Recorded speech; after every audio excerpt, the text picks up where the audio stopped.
Amanda, Tasya, Hadir Bu. Anissa, Hadir Bu. Ulfadila, Hadir Bu. Anissa Ulfadila ya. Ririn, Hadir Bu. Maharani, Hadir Bu. siapa nih?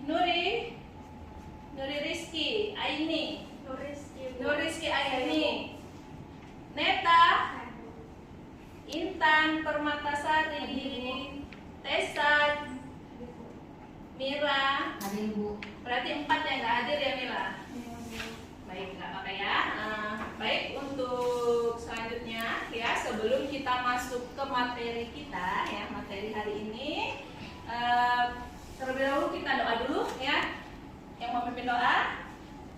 Baiklah, sebelum kita memulai pelajaran pada siang hari ini, mari kita berdoa. Berdoa dimulai.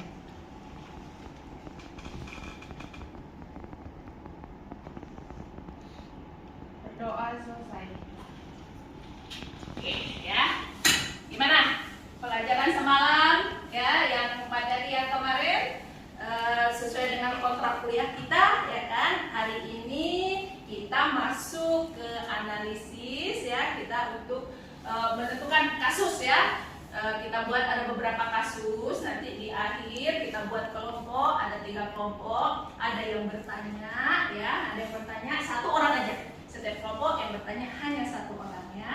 Nah, kita masuk ke metode analisis masalah kesehatan ya, di dalam pelajaran perencanaan dan evaluasi kesehatan ya, di dalam kontrak kuliah kita, di dalam materi kita. Jadi ada judulnya metode analisis masalah kesehatan yang menyelesaikan masalah yang ada di masyarakat. Kita buat dengan 3 cara ini ya. Salah satunya adalah fishbone analisis ya, bagaimana memecahkan masalah dengan fishbone analisis, dan yang kedua adalah pohon masalah ya, dan yang terakhir adalah bloom analisis. Nah, jadi ibu mau nanti kalian membuat masalahnya sesuai dengan yang 3 ini. Jangan nanti semua di fishbone analisis, jangan ya. Jadi ada harus kelompok, misalnya kelompok mana tuh yang membahas poin pertama, kelompok yang kedua membahas poin ketiga, atau kelompok yang berikutnya membahas poin kedua. Jangan nanti ada di dalam pembahasannya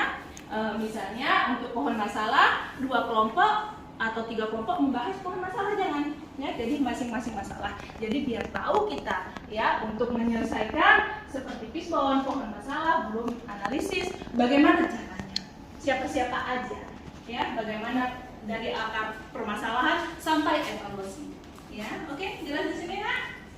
Jelas ya? Ada yang bertanya?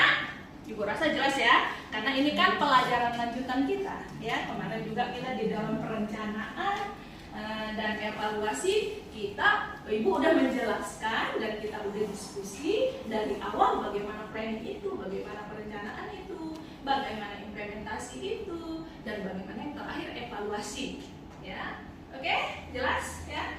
Jelas ya untuk metode analisis masalah kesehatan? Jelas. Baik, kalau udah jelas, sekarang kita buat diskusi ya. Ibu mau kelompoknya sesuai yang udah kita tentukan ya. Yuk, kita buat diskusi. Hanya berapa menit ya? Udah kita diskusikan. Ayo, silakan ya.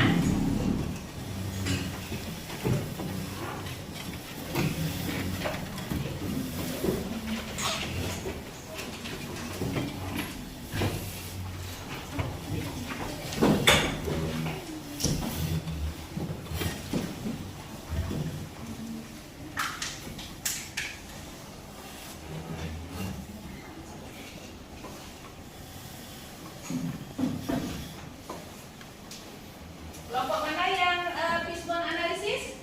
Kelompok berapa? Kelompok 1. Kelompok 1 yang pohon masalah. Kelompok 3? Kelompok 3. Kemudian yang masuk ke kalian kelompok 2. Untuk mengingatkan lagi ya, di dalam metode analisis masalah kesehatan itu tadi kan ada 3 ya yang udah Ibu jelaskan. Untuk di fishbone ya, itu metode sangat sederhana ya, itu metode sederhana yang dapat dipergunakan untuk menelusuri penyebab suatu permasalahan. Ya, permasalahan terjadi. Nah, dia melibatkan partisipasi semua orang. Ya, jadi dasarnya adalah prinsip bahwa pemikiran yang bersumber dari orang banyak lebih baik daripada satu orang. Ya, jadi kita mengambil dari banyaknya orang dari masyarakat itu, bukan hanya satu masyarakat. Ya, bukan hanya satu masyarakat. Nah, itu untuk di mana? Di Gisborne. Nah, yang kemudian yang keduanya, jadi Gisborne dia ada beberapa ya kan. Jadi baru masuk kita ke yang kedua, pohon masalah ya, analisis masalah. Nah, ini capaian akhir ya. Untuk capaian akhirnya adalah adanya kesepakatan ya atas sebab-sebabnya yang paling utama dan paling mungkin terjadi. Kemudian tanyakan mengapa hal tersebut ya adalah sebab yang paling mungkin terjadi. Kenapa bisa terjadi? Misalnya di situ ada terjadi penyakit banyak gitu ya kan. Kok bisa terjadi ya di situ? Entah di situ kena misalnya penyakit gatal, apa karena airnya atau karena makanannya ya. Itu untuk pohon masalah ya. Nah, kemudian baru kita masuk ke yang terakhir ya. Siapa yang kelompok mana? Yang belum analisis ya. Nah, itu metode analisis masalah kesehatan yang dipergunakan dengan menganalisis masing-masing dari determinan ya dan derajat kesehatan itu sendiri serta melihat hubungan di antaranya. Ya, bagaimana analisisnya? Analisis BUM itu kan dia dari derajat kesehatan masyarakatnya, ya kan? Bagaimana dengan lingkungannya, bagaimana perilakunya, bagaimana kependudukannya, ya, bagaimana dengan upakesnya di situ, ya, pelayanan kesehatannya, ya.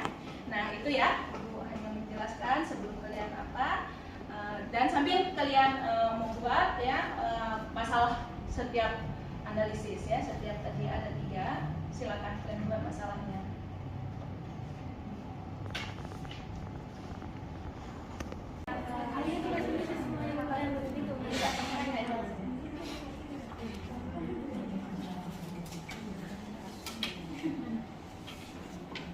Oh, dia bisa sendiri ya, Pak, ngambil atas. Ini kan masalahnya.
Lihat ya, sesuai dengan metodenya ya, masalah kesehatannya. Yang mana kalian ambil? Poin yang mana? Sesuaikan. Mau yang 1, yang 2, atau yang ketiga?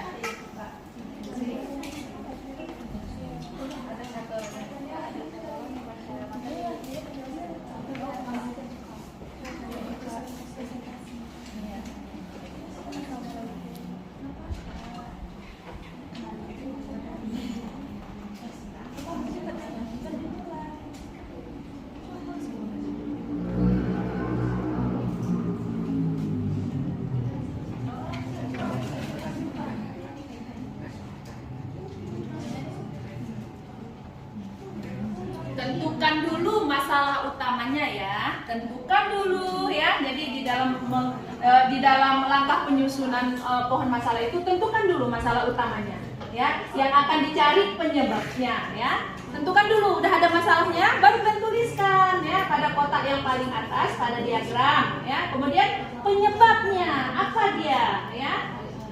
Makanya diikutin dengan langkah-langkahnya, dia harus ada langkah-langkahnya, ya. Jadi tidak sembarangan untuk membuat menganalisis masalah.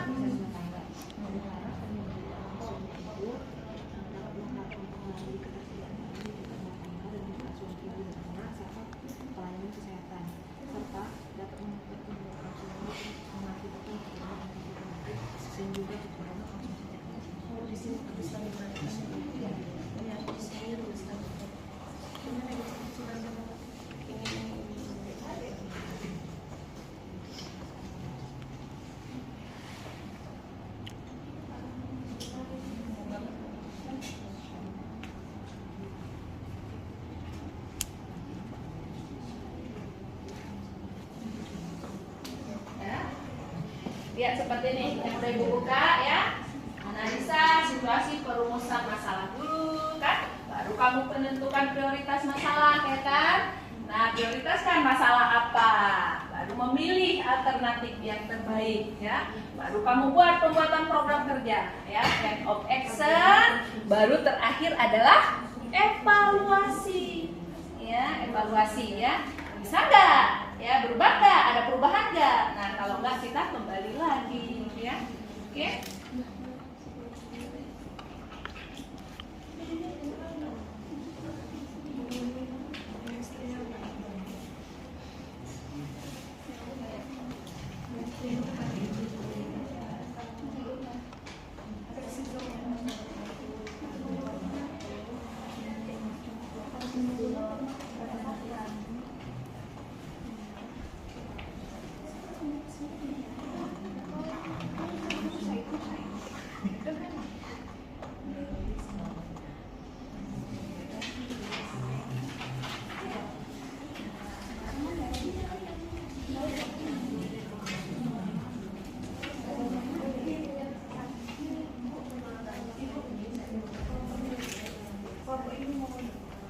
Mau? Udah selesai?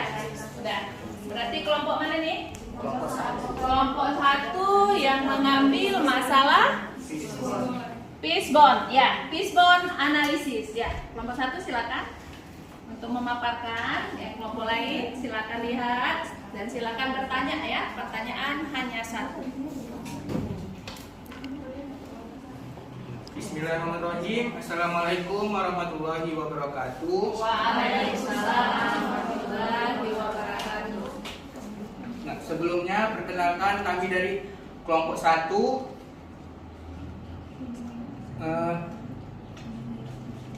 ingin mempresentasikan hasil mengenai fishbone analisis pada penyakit hipertensi. Kepada Yolanda saya persilakan. Baik, terima kasih atas kesempatan yang diberikan. Di sini saya akan menjelaskan penyakit hipertensi. Jadi penyakit hipertensi ini dapat mengakibatkan penyakit lain seperti stroke, ibu, serangan jantung hingga pada kematian. Jadi ada 4 faktor yang menyebabkan hipertensi yang disebabkan oleh penyakit hipertensi. Yang pertama itu ada faktor genetika, yang kedua ada faktor perilaku, yang ketiga ada faktor lingkungan, yang keempat faktor pelayanan kesehatan. Faktor genetika ini ketika seseorang yang memiliki keluarga dengan riwayat hipertensi memiliki risiko lebih besar terkena hipertensi dibandingkan dengan seseorang yang berasal dari keluarga yang tidak memiliki riwayat penyakit hipertensi. Yang faktor lingkungan, perilaku konsumsi merupakan salah satu faktor yang paling kuat dalam memicu hipertensi. Konsumsi makanan yang tinggi garam atau natrium, makanan berlemak maupun konsumsi alkohol dapat memicu tekanan darah tinggi. Yang ketiga ada faktor lingkungan, budaya gemar mengonsumsi makanan bersantan serta lingkungan perokok dan peminum alkohol juga dapat menyebabkan penyakit hipertensi.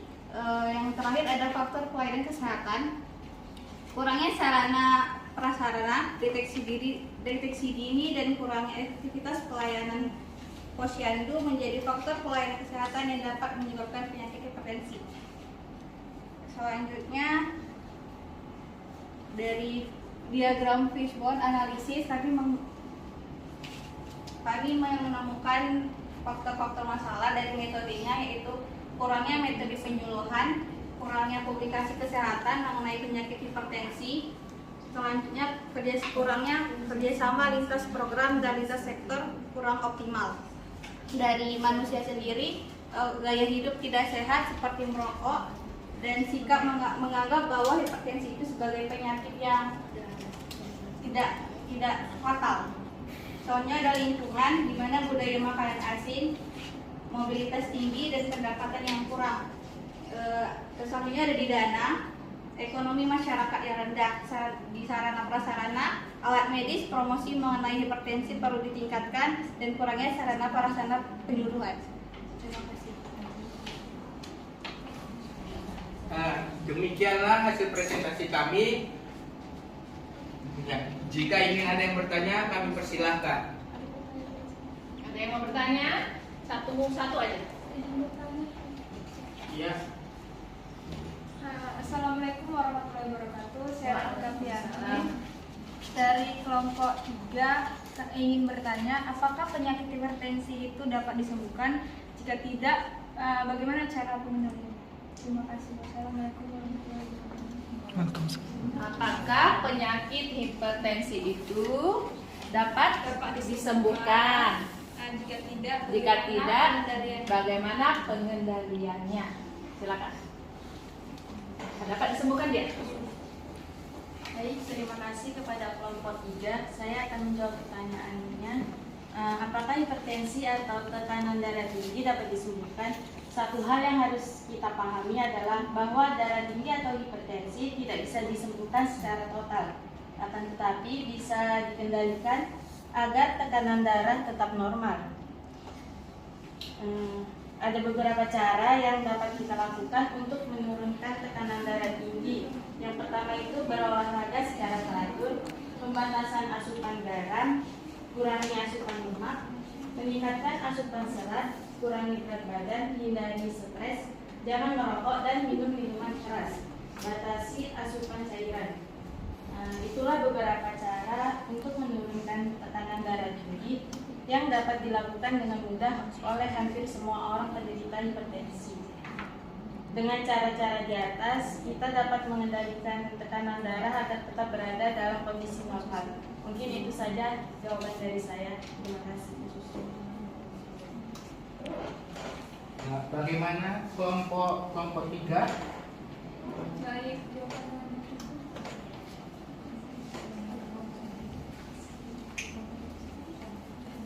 Ya, bagi siapa yang ingin bertanya, kami persilakan lagi.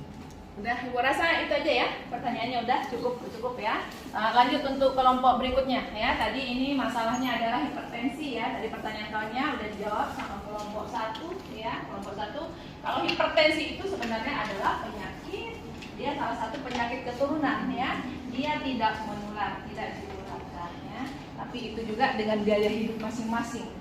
Ya, kalau dia tetap perokok, minum alkohol, tetap bergadang, itu barangkali hipertensi sulit untuk disembuhkan dengan makanan-makanan. Dia kan makanannya harus rendah garam, ya. Kalau dia makannya tetap makanan yang bergaram, ya kemungkinan sulit. Nah, tadi udah dibilang kawannya juga ya kan, hipertensi itu bisa menyebabkan stroke, ya, GGK, gagal ginjal, ya. Oke, untuk kelompok berikutnya silakan. Ya, siapa yang mau presentasikan? Silakan, ayo. Baik Bu, Assalamualaikum warahmatullahi wabarakatuh. Waalaikumsalam warahmatullahi wabarakatuh. Di sini kami dari kelompok 2 ingin menjelaskan mengenai gizi kurang. Saya selaku moderator ingin memperkenalkan diri terlebih dahulu. Nama saya Intan Permatasari, dan yang akan menjelaskan materi tentang masalah gizi kurang kepada teman saya persilahkan Iza Afifah. Pada Iza saya persilahkan.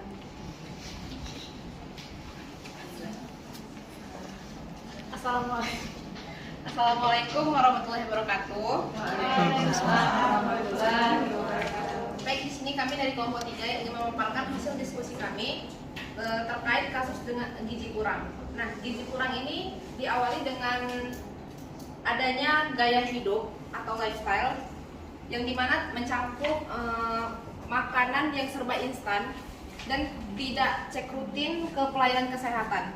Dan yang kedua itu dipengaruhi adanya lingkungan sosial yang dimana sanitasi lingkungan itu tidak baik dan rendahnya ketahanan pangan serta rendahnya tingkat pendidikan, dan juga masih banyak yang sepele dengan imunisasi pada balita. Yang ketiga itu adanya pelayanan kesehatan yang mencakup tidak meratanya pelayanan kesehatan ke desa-desa terpencil, kurangnya edukasi stunting pada ibu. Adapun pohon masalah yang kami temukan pada kasus gizi kurang ini, akar masalahnya itu pertamanya dipengaruhi adanya krisis ekonomi dan juga politik, serta penyebab utamanya kemiskinan dan pendidikan ketersediaan pangan pada kesempatan kerja untuk masyarakat juga berkurang, serta adanya penyebab tidak langsung itu ketersediaan pangan di tingkat rumah tangga, asuhan ibu dan anak, serta pelayanan kesehatan. Penyebab langsungnya dapat mengakibatkan terjadinya infeksi penyakit dan juga kurangnya konsumsi zat gizi. Maka dari itu timbullah yang namanya kasus pada gizi kurang. Sekian dari presentasi kami, lebih dan kurangnya mohon maaf. Saya kembalikan kepada moderator. Baik, terima kasih kepada teman kami Iza Fifa. Selanjutnya saya akan membuka sesi tanya jawab. Kepada teman-teman dari kelompok lain yang ingin bertanya, kami persilahkan. Bertanya moderator? Ya, silakan. Assalamualaikum warahmatullahi wabarakatuh. Waalaikumsalam. Perkenalkan, saya Sari Hidayah Tanggang dari kelompok 1 ingin bertanya. Nah, apa yang menyebabkan kecukupan gizi kurang pada sebagian masyarakat Indonesia pada ketahanan pangan? Terima kasih. Gizi kurang ya, gizi kurang. Ayo. Baiklah, saya Nesya, perwakilan dari kelompok 2 yang menjawab pertanyaan dari kelompok 1. Yang pertanyaannya yaitu apa yang menyebabkan kecakupan gizi kurang pada sebagian masyarakat Indonesia pada ketahanan pangan. Penyebab masalah gizi di Indonesia ada 4. Yang pertama yaitu konsumsi makanan yang tidak memenuhi jumlah dan komposisi zat gizi yang memenuhi syarat gizi seimbang. Yang kedua yaitu penyakit infeksi yang berkaitan dengan tingginya kejadian penyakit menular terutama diare, cacingan, dan penyakit pernapasan akut atau ISPA. Hal tersebut terjadi karena lingkungan dan kualitas hidup yang kurang sehat. Yang ketiga yaitu ketersediaan pangan di keluarga, pola asuh, dan juga akses informasi mengenai gizi dan kesehatan.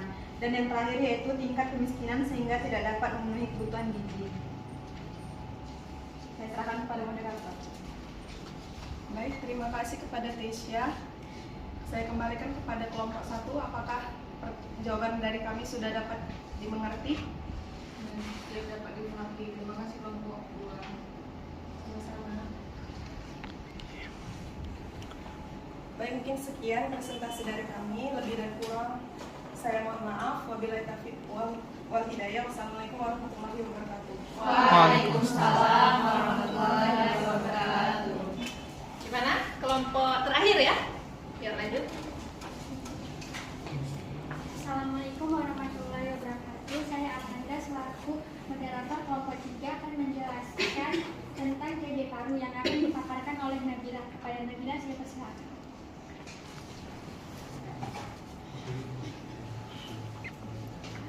Assalamualaikum warahmatullahi wabarakatuh. Terima kasih kepada moderator. Baiklah, di sini saya akan memaparkan mengenai ringkas masalah TB paru. TB paru atau tuberkulosis adalah penyakit yang disebabkan oleh infeksi bakteri Mycobacterium tuberculosis. Bakteri ini akan masuk ke dalam paru-paru dan mengakibatkan penyakit mengalami sesak nafas disertai batuk kronis. Cara penularan TB paru yaitu dikeluarkan melalui droplet atau cairan yang terinfeksi di udara. Begitu tetesan ini memasuki udara, siapapun di dekatnya dapat menghirupnya. Seseorang dengan TB dapat menularkan bakteri melalui bersin, batuk, berbicara, dan nyanyian. Penyebab TB paru ini dapat melewati 3 infeksi, yaitu yang pertama infeksi primer, yang kedua infeksi laten, yang ketiga infeksi aktif. Gejala TB paru. Gejala TB paru yaitu yang pertama sesak nafas, yang kedua batuk berlangsung lama hingga lebih dari 3 minggu, yang ketiga batuk berdarah, yang keempat dada terasa nyeri. Diagnosis TB paru dapat dilakukan dengan beberapa tes. Yang pertama tes darah. Melalui tes darah, dokter dapat mengukur reaksi sistem kekebalan tubuh terhadap bakteri Mycobacterium tuberculosis. Yang kedua tes darah. Setelah melakukan ronsen dada dan dokter menemukan indikasi TB, maka akan dilakukan tes darah untuk mengetahui obat yang cocok bagi pengidapnya. Yang ketiga tes mantul. Tes ini menggunakan alat bernama TST untuk menyuntikkan zat tuberkulin di bawah kulit lengan. Kemudian dalam waktu 8 sampai 72 jam, dokter akan memeriksa pembengkakan pada posisi penyuntikan. Bila timbul benjolan merah pada ukuran tertentu, maka seseorang dinyatakan kemungkinan positif TBC. Berdasarkan prioritas masalah belum analisis, dari faktor lingkungan, TB paru dapat terjadi akibat paparan, asap, dan debu. Dan dari perilaku, melalui gaya hidup seperti merokok, dan kependudukan padatnya penduduk sehingga mengakibatkan sesak napas atau TB paru. Saya kenalkan kepada moderator. Baik, terima kasih kepada Nabila yang sudah memaparkan. Selanjutnya kami membuka sesi pertanyaan. Hanya satu ya, satu aja. Yuk kelompok mana? Kelompok 2 ya. Baiklah, langsung saja. Saya perwakilan dari kelompok 2 yang bertanya, bagaimana cara pencegahan penularan penyakit tuberkulosis?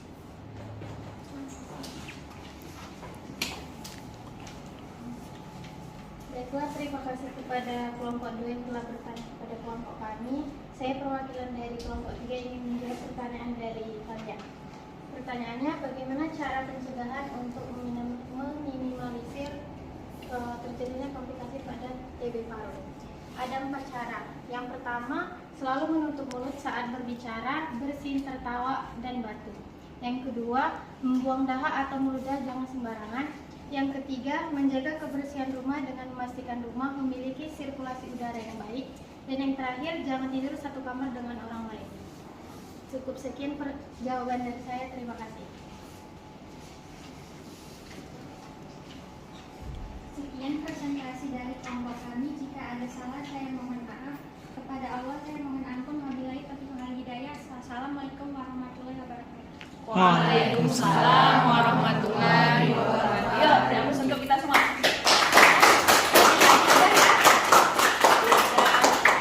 Tiga kelompok ya yang menjelaskan ya, udah dengan masing-masing ya, masing-masing.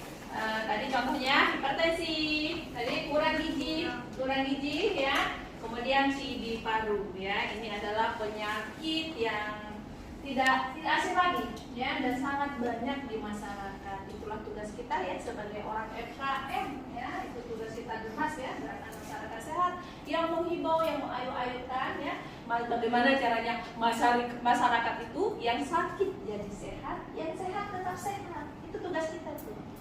Ya, tugas kita sangat penting sekali ya. Jadi itu tidak bisa dinomorsekiankan ya. Tapi kuncinya kita harus sehat. Gimana kita loyo, kita mau mengadakan germas sama masyarakat ya kan? Kita mau menyampaikan tuh, ya ibu-ibu, kemarin ibu-ibu, sekarang kita ada penyuluhan masalah TB paru atau masalah hipertensi. Tapi kitanya batuk-batuk, kitanya sakit, kitanya pilek. Nah, itu salah ya. Kitanya juga harus sehat. Kita dulu contoh, baru masyarakatnya akan mengikut ya. Tuh tugas dari kita orang-orang FKM ya. Baik, untuk diskusi kita hari ini ya, alhamdulillah selesai ya dengan membahas fishbone, pohon masalah, dan belum analisis ya. Ada pertanyaan di sini? Ada pertanyaan? Kalau ada yang masih nanya silakan. Ada yang bertanya? Ibu yakin pasti udah jelas semua ya? Iya, udah jelas seluruhnya ya. Jadi apapun masalahnya ya, kita pasti banyak masalah, apalagi di daerah, nggak usah kan di kampung ya, di perkotaan aja banyak masalah. Jangan dibilang sementara kita orang kota tidak ada TB paru, nggak ada hipertensi, malah mereka lebih banyak ya, lebih banyak tuntutannya dan sebagainya ya. Apalagi TB paru itu adalah penyakit yang menular ya.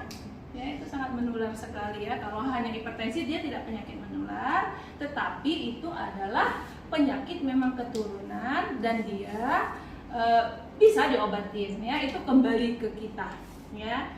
Dengan tidak memakan yang asin-asin, dengan tidak stres tinggi, ya, pasti akan sembuh, ya. Baik, diskusi kita hari ini untuk presentasi tiap kelompok, 3 kelompok udah selesai. Ayo kita kembali seperti awal tadi, duduk seperti tadi. Ayo kita kembali, ya. Jangan pilih-pilih, ini mau kali nih, mau yang belakang aja. Sama aja teman semua sama.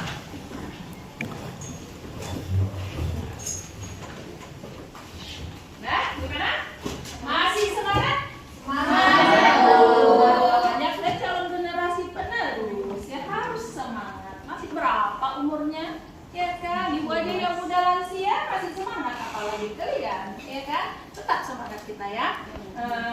Ini tadi udah banyak tuh teman-temannya, ada yang bertanya, ada yang udah dijelaskan sama teman-temannya, semua sangat bagus sekali ya. Barangkali di sini ada yang mau ditanyakan, silakan. Ada yang mau bertanya? Izin bertanya, Bu. Ya, kenapa itu? Pertanyaan apa? Jam berapa lagi, Bu? Berapa menit lagi, Bu? Itu. Enggak, Bu. Jadi Ini apa? di permasalahan TB paru, Bu. Kenapa? Jadi bagaimana cara mengatasi kalau dari keluarganya itu sudah ada mengalami TB paru? Ya, bagus, pertanyaannya sangat bagus sekali ya. Kadang di masyarakat untuk penyakit TB paru ini kadang masyarakatnya malu menyatakan dia untuk TB paru ya, maksudnya untuk memeriksa. Sementara dikatakan dia itu TB paru dengan batuk yang lama, dengan paru-parunya memang udah jelek, kan dia harus dicek dahaknya. Ya kan? Nah kadang masyarakat ini enggak, aku batuk biasa kok, malah ada bilang lagi aku batuk 100 hari kok, batuk sekian bulan kok, kan ada kan kata nenek-nenek dulu ya kan, kata mamaku dulu katanya kan, padahal dia positif TB paru ya kan. Nah pandai-pandai kita untuk menyampaikan sama keluarga kita yang barangkali terkena TB paru, karena kan ini menular ya. Harusnya kalau TB paru itu malah dia makanannya, alat makannya, baik itu sendoknya, baik itu gelasnya ya, dia harus beda. Ya, harus beda karena nanti menular. Apalagi kalau seandainya di dalam keluarga itu, misalnya contoh bapaknya kena TB paru, ya kan, ada anak bayi di situ, kasihan ya kan, anaknya dicium, di apa, kadang makanan kan ada suka mama itu dikasih yang pala, mama kayak bapak-bapak yang pas kena TB paru, nanti makan, anaknya belum bisa punya, kasih makannya dikasih ke mulut anaknya ya kan, gimana nggak menular, ya kan? Dia kan dikunyah dulu, anaknya kan kalau punya kayak gitu ya kan, masukin ya. Jadi sebenarnya TB paru itu bisa sembuh ya, dia bisa sembuh dengan diet TKTP ya, tinggi protein, tinggi kalori, dan dia harus minum obat, benar-benar minum obat. Dia obatnya itu nggak bisa dia minumnya putus, sempat dia putus, dia harus ulang kembali, benar ya. Jadi diulang kembali, kasihan kan, dia minum obat selama 6 bulan, obatnya gratis, pemeriksaan segala-galanya gratis, ya kan? Gratis ya. Tapi kalau dia misalnya tuh di bulan dia minum obat tuh pagi siang malam minum obat, di bulan ke-2 atau di bulan ke-5 lupa, atau pikir dia entah keluar kota, lupa bawa obatnya. Padahal dia bisa aja minta ke puskesmas yang terdekat di situ, ya kan? Pasti gratis ya, dengan cuma-cuma. Kalau memang dia udah terdiagnosa dengan TB paru, otomatis kalau di puskesmas langsung dikasih obatnya itu, karena memang tidak putus, tidak boleh putus minum obatnya. Karena kalau udah putus, yang dihitung dia minum sudah 3 bulan itu dianggap tidak. Nggak ada arti, nggak gunanya.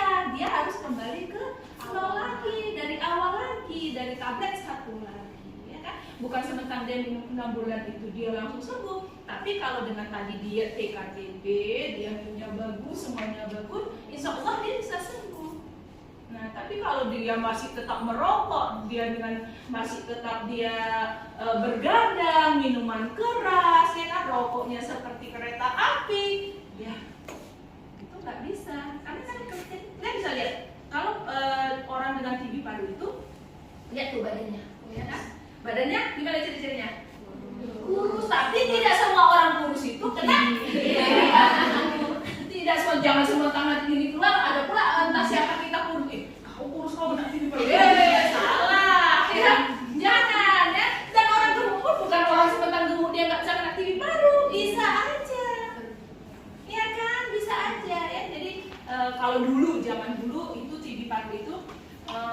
penyakit yang sangat ditakutin, ya, yang sangat ditakutin dan mengerikan sekarang ya. Ya, karena semua penyakit bisa disembuhkan asal yakin dan percaya, ya. Jelas ya? Jadi itu kita harus menyampaikan ya. Cuma orang TB paru ini orang sangat sensitif sekali, ya, sensitif. Jadi kita untuk menyampaikannya itu harus super hati-hati, pelan-pelan, ya. Bagaimana dengan perasaan orang tidak tersinggung, ya? Karena berkaitan dengan penyakit ini gampang orang tersinggung, ya. Masalah uri dikit aja kalau ke uri engkau ya, tersinggung kan?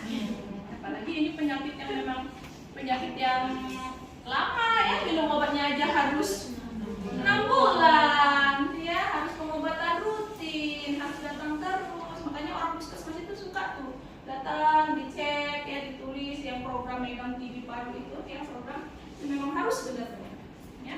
Ya, jadi apapun katanya semua penyakit ada obatnya. Bisa disembuhkan asal kita yakin dan percaya. Oke, jelas? Jelas ya? Jelas ya? Ada yang lain? Ada yang lain? Oke. Tadi udah banyak ya. Tadi ada berapa kasus yang udah dijelaskan sama teman-temannya yang sangat bagus sekali. Nah, sekarang Ibu mau bertanya sama kalian. Nah, kan ini kita cerita nih kan metode analisis masalah kesehatan. Nah, misalnya, ya kan, kalian nih berada di suatu kampung lah, di kampung kalian lah, gitu ya kan. Nah, ada tetangga kalian minta tolong sama kalian. Yang satu pusing-pusing dan mual, bukan muntah ya, mual, pusing. Biasalah opung-opung kalau udah pusing, ribut macam orang sakit gigi ya kan.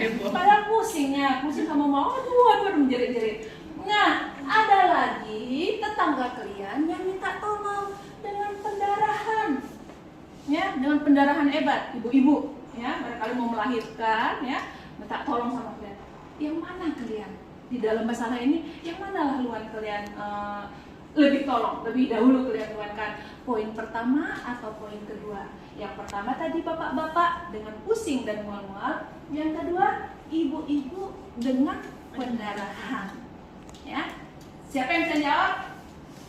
Ibu persilakan. Rangga.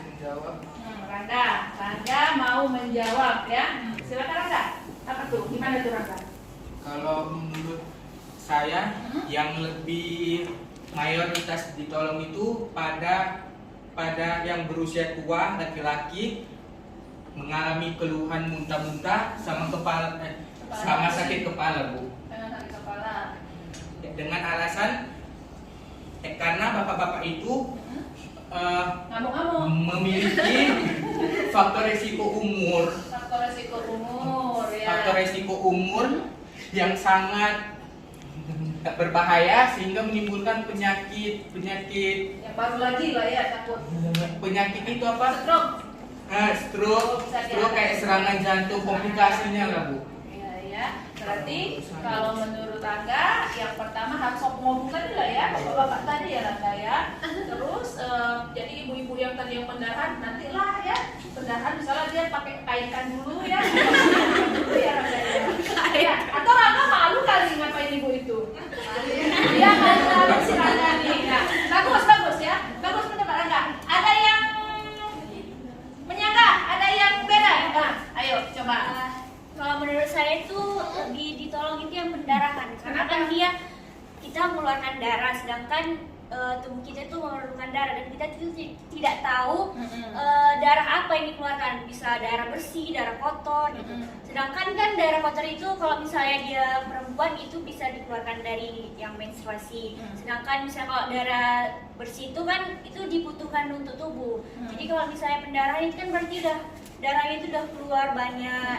Jadi kalau misalnya kita kekurangan darah bisa jadi lemas, kita bisa jadi pingsan, gitu. Pokoknya darah itu kan utama dalam tubuh gitu menurut saya. Yang paling penting ya, berarti kamu gak setuju ya sama si Rangga. Kamu lebih setuju sama yang pendarahan tadi. Bagus. Yang lain? Ada lagi? Silakan. Ya, oke, lanjut. Menurut saya setujunya sama Neta gitu. Karena kan kalau pendarahan itu sangat penting gitu di tubuh kita. Jadi kalau misalnya kita kekurangan darah, resikonya lebih besar gitu, Bu. Jadi nanti takutnya kalau kita terlambat menolongnya, takutnya jadi lebih besar lagi, resikonya jadi nggak tertolong gitu. Iya, Bu. bisa jadi mati lah dia Iya, ya, meninggal lah ya. Iya. Kasihan kali ya. Iya, betul. Jadi lebih cepat yang pendarahan ditolong gitu. Betul, betul. Ya, benar.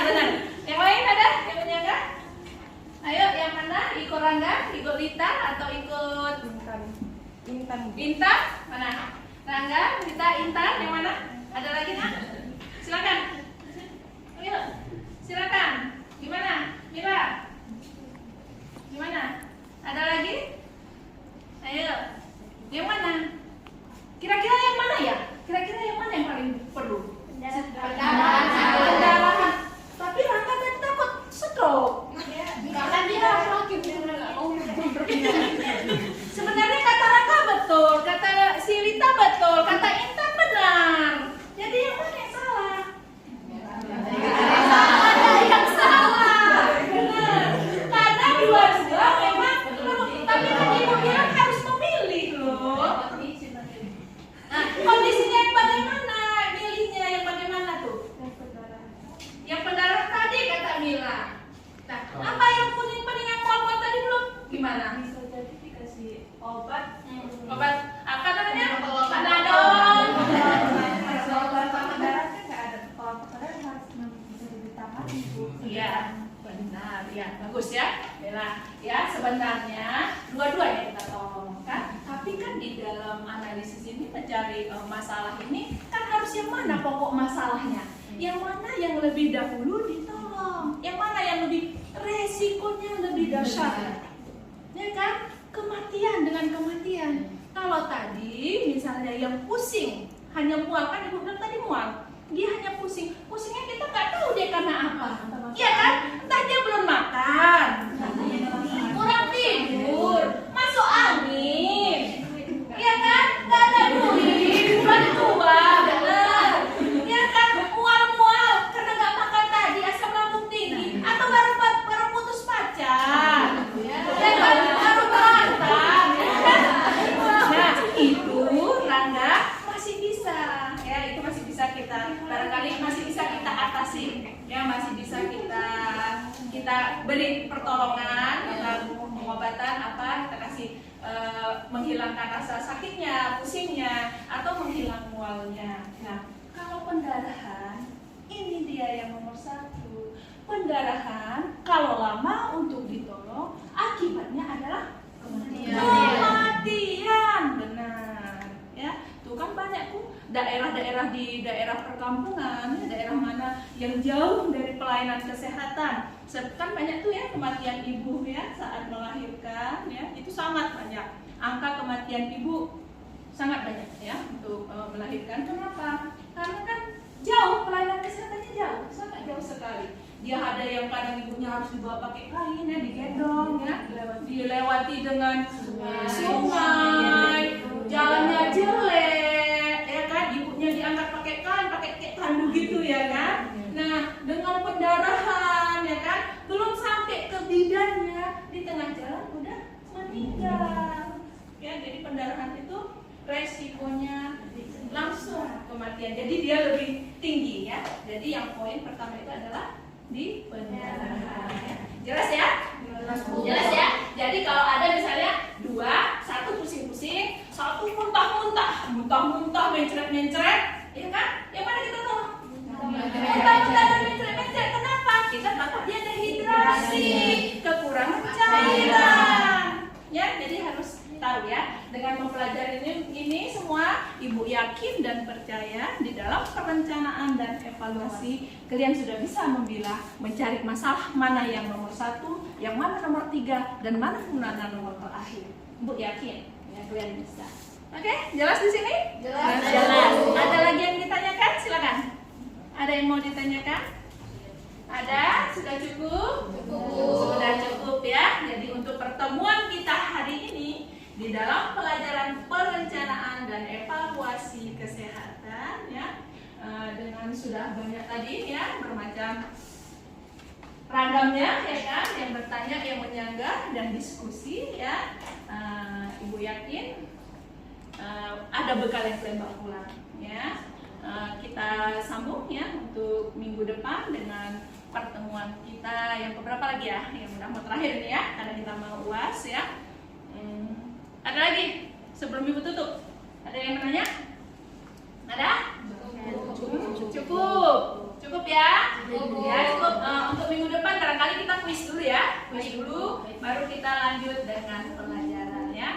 Baik, kita akhiri dengan mengucapkan hamdalah. Alhamdulillahirabbil alamin. Nah, baik, terima kasih untuk pertemuan kita hari ini, dan ibu akhiri dengan wabillahi taufik wal hidayah. Wassalamualaikum warahmatullahi wabarakatuh.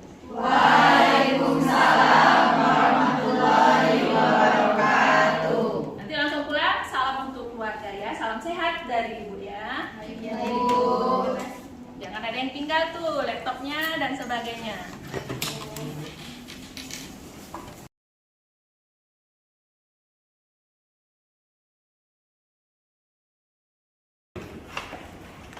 Setelah ini kan ada lagi, setelah pelajaran ibu ada yang masuk? Ada. Udah selesai ya. Setelah ini kalian udah bisa pulang ya. Jangan lupa